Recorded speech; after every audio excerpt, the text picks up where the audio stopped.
మరియొక ఉపమానము వినుడి. ఇంటి యజమానుడొకడుండెను.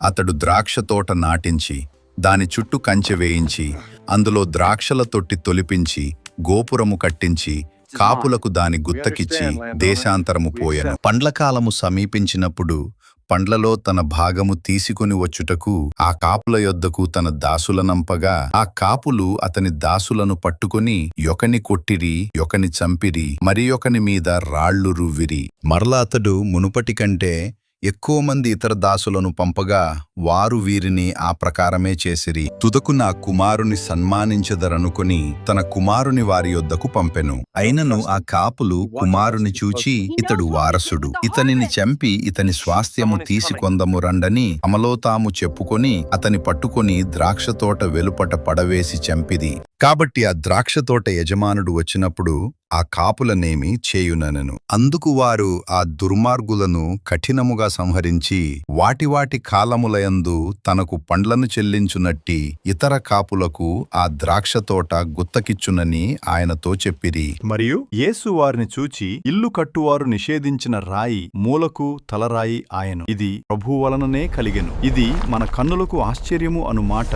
మీరు లేఖనములలో ఎన్నడను చదువలేదా? కాబట్టి దేవుని రాజ్యము మీ యొద్ద నుండి తొలగింపబడి దాని ఫలమిచ్చు జనులకియ్యబడునని మీతో చెప్పుచున్నాను. మరియు ఈ రాతి మీద పడువాడు తునకలైపోవును గాని అది ఎవని మీద పడునో వానిని నలిచేయుననెను.